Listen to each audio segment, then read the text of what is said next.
नमस्कार दोस्तों, उगाओ ग्रीन में आपका स्वागत है। आज हम बात करेंगे कैसे आप अपने घर में एक खूबसूरत गार्डन तैयार कर सकते हैं। अगर आपके पास में छोटा सा आंगन, टेरेस या बड़ा सा लॉन है तो यह वीडियो आपके लिए है।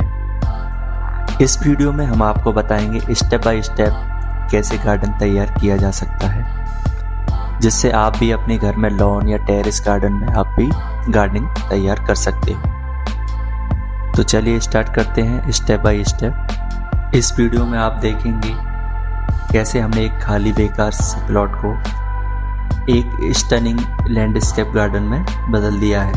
तो पूरी तरह प्रोफेशनल अप्रोच के साथ यह वीडियो आपको सिखाएगा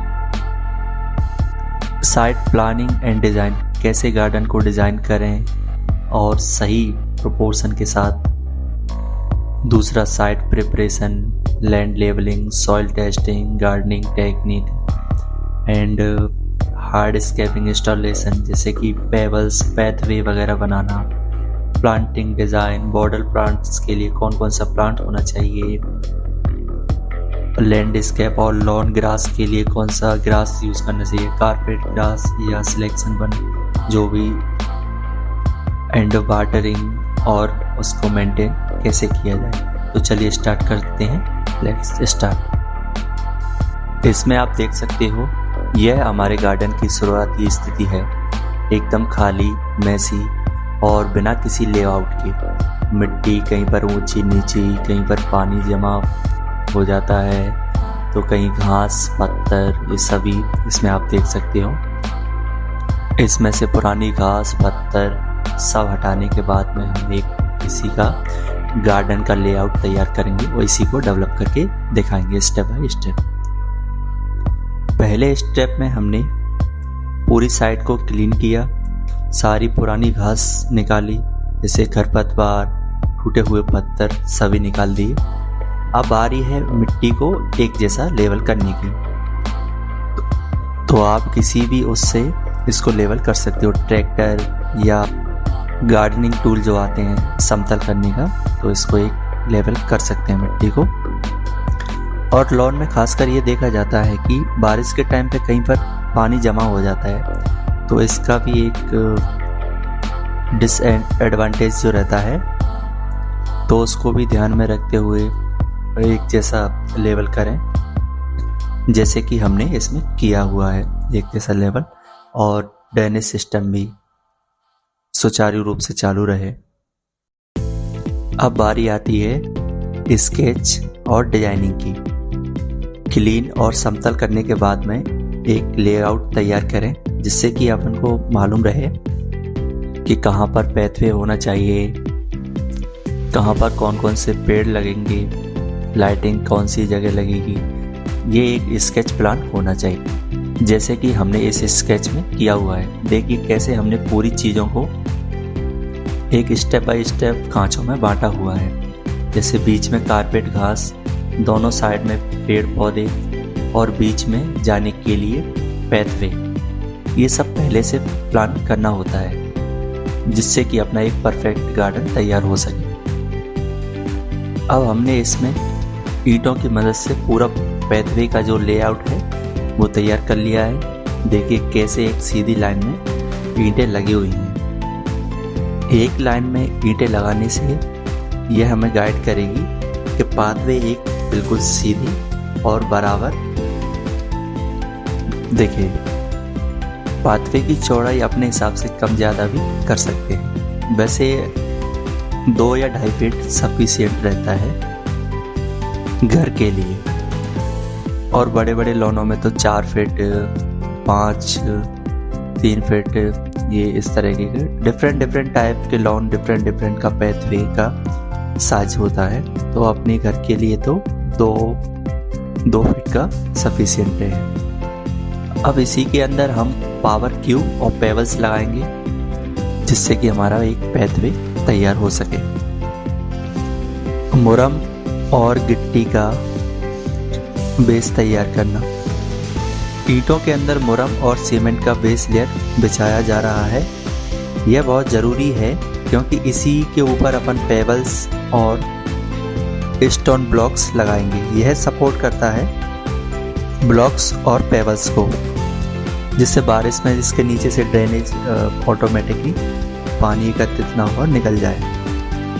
देखिए कैसे इसको कॉम्पैक्टर की मदद से दबाया जा रहा है जिससे कि ये समतल हो जाए। फिर इसके बाद में अपन इसमें पेबल्स और पैथवे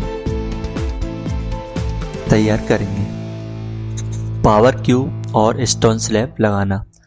अब हम पावर क्यूब को सेट करेंगे। ये ब्लॉक पाथवे की सबसे टॉप लेयर बनाते हैं। देखिए कैसे हर ब्लॉक को एक दूसरे के पास टाइट जॉइंट किया जा रहा है ताकि घास जो है इधर आउट में निकल ना सके। और इसका रंग भी नेचुरल ग्रे रखा है ताकि सब कुछ उसमें मैच हो सके। आप कोई सा भी कलर कर सकते हो, रेड या ग्रे। वैसे ना गार्डनिंग के लिए नेचुरल ग्रे अच्छा माना जाता है। Pathway side preparation. Power cube के दोनों साइड की जगह अब क्या है खाली हो चुकी है। यहीं पर हम वाइट पेबल्स भरेंगे। पहले हमने हर साइड को क्लीन कर दिया है ताकि कोई गंदगी न रहे। यह एक डिटेल वर्क है, थोड़ा सा महत्वपूर्ण ध्यान देने वाली बात यह है थोड़ा इसमें क्लीनिंग वगैरह करके ही इसमें अपन वाइट पेबल्स डालें। अब पैथवे का सबसे सुंदर पार्ट शुरू हुआ है, वाइट पेबल्स को इसके चारों तरफ भरना। देखिए कैसे पेबल्स को सजा सजा कर जो ब्लॉक्स है, स्टोन ब्लॉक्स है, उसके चारों तरफ भरा जा रहा है। वाइट पेबल्स ना खूबसूरत लगते हैं बल्कि ये गर्मियों के दिन में भी बहुत कूल और अट्रैक्टिव दिखते हैं। और एक दूसरा ये भी है कि बारिश में भी इसका जो ड्रेनेज है वो काफ़ी हद तक निकल जाता है और पानी का भराव भी नहीं रहता।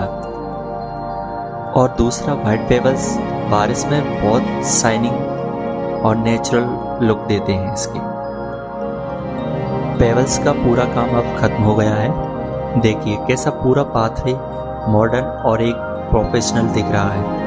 ये सफ़ेद रंग की वजह से दिन और जब सूरज ढलता है इसका रिफ्लेक्शन बहुत ही सुंदर दिखता है। और नाइट में इसके जो गार्डनिंग जो लाइट होती है जब इसमें पड़ती है ना, एकदम मॉडर्न मुझे लगता है कि हाँ पैथवे है। ये इस तरह से तैयार किया गया है कि अगले 10 साल तक बिना किसी के मेंटेनेंस के ये रहेगा वाइट पेबल्स और इसका जो पैथवे। हाँ, इसका जो नेचुरल ग्रे कलर है ना, ये समय समय पर थोड़ा सा डल हो जाता है तो वो बाद में पेंट कर सकते हैं। अब हमने साइड में फ्लावर बेड्स के लिए खुदाई शुरू कर दी है। ये इसकी जो खुदाई की गहराई है 18 से 24 इंच की, ताकि जो पौधे की जड़ है वो अच्छी तरह से एक्सपेंड हो सकें। देखिए कैसे पूरा एरिया जो है सिस्टमेटिकली खोदा जा रहा है, एक तरफ बॉर्डर के लिए और दूसरी तरफ तल के लिए। कंपोस्ट और गोबर की खाद मिलाना। खुदी हुई मिट्टी में अब अपन हाई क्वालिटी की कंपोस्ट या काउडंग सबसे अच्छा रहता है, ऑर्गेनिक मैटर या बर्मी कंपोस्ट भी मिला सकते हैं और इसमें कोकोपीट भी मिक्स कर लें। इससे मिट्टी की फर्टिलिटी बढ़ती है और पौधे को जो न्यूट्रिएंट्स हैं वो मिलते रहते हैं। इसका मिलाने का जो रेशियो है ना, 5 किलो मिट्टी में 1 किलो कंपोस्ट मिला सकते हैं। ये क्या है, गोल्डन रेशियो है इसका गार्डनिंग के लिए। कंपोस्ट मिली हुई मिट्टी को वापस बेड में भरा जा रहा है। देखिए कैसे केयरफुली भरा जा रहा है, एकदम लूजली और ढीली इसको भरा जा रहा है। अगर कस के भर दें तो पानी रुक जाएगा और ड्रेनेज का वही प्रॉब्लम जो बारिश में आता है।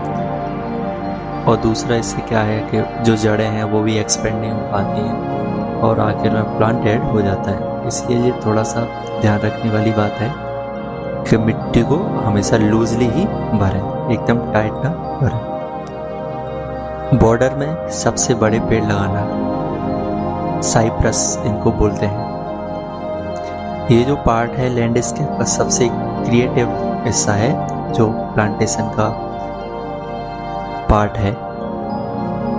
हमने बॉर्डर के ऊपरी कोनों में कॉनिफर्स ट्रीज लगाए हैं। ये ट्रीज गहरे ग्रीन रंग के होते हैं जो सीधे ऊपर की तरफ बढ़ते हैं, जिससे बॉर्डर के साथ परफेक्ट वर्टिकल लाइन एक बनती है। ये पूरे साल ग्रीन रहते हैं, एवरग्रीन बोल सकते हैं इनको। इनका कोई सीजनल इशू भी नहीं रहता कि गर्मियों में डेड हो रहे हैं, या ये एवरग्रीन प्लांट्स हैं। हाँ, लेकिन इनकी समय समय पर थोड़ी सी कटाई छटाई भी होती रहे तो ये बहुत अच्छे ग्रो करते हैं। कॉनिफर्स प्लांट्स के बीच में अब हमने फ्लावरिंग श्रब्स लगाए हैं, जैसे कि रोजेस, डोरेंटा, कलरफुल प्लांट अपन कोई से भी आप ले सकते हो। रोजेस थोड़ा ठीक रहता है। ये देखिए, हमने बहुत केयरफुली स्पेसिंग दी हुई है हर प्लांट के लिए, ताकि बाद में क्या होगा, जैसे ग्रो करेगा प्लांट तो एक दूसरे को टच ना हो और स्ट्रेस भी कम रहे। इसमें मिक्स ग्रीन और कलरफुल कॉम्बिनेशन दिया गया है, plants with flowering. Conifer plants भी हैं और बीच में हमने इसको फ्लावरिंग का लुक दिया हुआ है। सभी पौधे लगाने के बाद में अब सबसे ज़रूरी काम है उन्हें तुरंत पानी देना। देखिए कैसे सब प्लांट्स को अच्छी तरह फ्रॉम रूट्स पानी दिया जा रहा है। पहली वाटरिंग को सेटलिंग वाटर कहते हैं, इससे मिट्टी अच्छी तरह से सेटल हो जाए और पौधे की रूट्स भी ग्राउंड से अच्छी तरह से कनेक्ट हो जाए। तो पानी तुरंत ही प्लांट्स लगते हैं उसके बाद में चला देना चाहिए पानी को। अब सबसे मेन पार्ट और सबसे खूबसूरत पार्ट है सेंटर में, पैथे के सेंटर में कारपेट ग्रास को बिछाना। दो तरह की ग्रास आती है, सिलेक्शन वन और एक पंचिंग और कारपेट ग्रास। एक ग्रास रोल अपन इसमें यूज करेंगे। पंचिंग ग्रास में क्या होता है, एक एक ग्रास लगाते हैं और वो काफ़ी टाइम भी लगता है उसमें ग्रो होने में, और ये क्या है आसानी से उपलब्ध भी हो जाती है और इसको एक बार लगाने के बाद टाइटली जॉइंट कर दिया जाता है जिससे कि कोई गैप ना हो और काफ़ी अच्छा लुक इसका लगता है। ग्रास रोल को बिछाने के बाद में उसको प्रेस करना। घास की सभी रोल बिछा दी गई है। अब हमने उन्हें एक गार्डनर रोलर से केयरफुली प्रेस किया है। इससे ग्रास की रूट्स को सॉइल के साथ अच्छी तरह कनेक्ट हो जाती है और ये वर्क बहुत ही कम ताकत के साथ में इसको दबाएं जिससे कि रूट को भी नुकसान ना हो और वो मिट्टी में अच्छी तरह से अपनी पकड़ बना ले। अब इसके चारों तरफ जो ग्रास है वो हमने इसको कंप्लीटली बिछा दिया गया है। पूरी साइड की सिंचाई, अब पूरे गार्डन को अच्छी तरह सींचा जा रहा है। देखिए कैसे स्प्रिंकलर की मदद से लॉन को समान रूप से पानी दिया जा रहा है। यह फर्स्ट इरिगेशन है, मतलब फर्स्ट टाइम इसमें पानी दिया जा रहा है। फिर उसके बाद में अगले 10 से 15 दिन तक हर रोज हल्का हल्का सा पानी देना चाहिए ताकि जो ग्रास है इसको अच्छी तरह से स्टेबलाइज हो सके। अब देखिए गार्डन का पूरा कंप्लीट व्यू। शाम के समय गार्डन का ये व्यू देखिए, सब कुछ कितना ऑर्गेनाइज्ड और ब्यूटीफुल दिख रहा है। पाथ पे भी परफेक्टली, हाँ, और इसके जो साइड में जो ग्रीन प्लांट्स हैं वो भी बहुत ही सिस्टमेटिक तरीके से अरेंज्ड है और बीच में सॉफ्ट ग्रास बिछी हुई है। पूरा एक जो डिजाइन है पूरा सिस्टमेटिकली दिख रहा है। मॉडर्न एस्थेटिक को बिल्कुल एक रिप्रेजेंट कर रहा है ये इसका जो लुक है। यह ट्रांसफॉर्मेशन देखकर आप मतलब एक फील कर सकते हो कि हाँ कुछ डिजाइन हुआ है। अगर आपको भी अपने टेरेस, बालकनी या यार्ड को ऐसा ही ट्रांसफॉर्म करना है तो उगाओ ग्रीन की टीम आपके लिए तैयार है। हम कंप्लीट डिजाइन से लेकर प्लांटिंग सब कुछ हैंडल करते हैं। अगला वीडियो आ रहा है complete guide indoor plant care, कैसे ऑफिस या बेडरूम में ग्रीन कॉर्नर बनाएं। तो सब्सक्राइब करें और बेल आइकन का बटन दबाएं ताकि कोई वीडियो आपसे मिस ना हो। यह वीडियो देखने के लिए आपका बहुत बहुत धन्यवाद।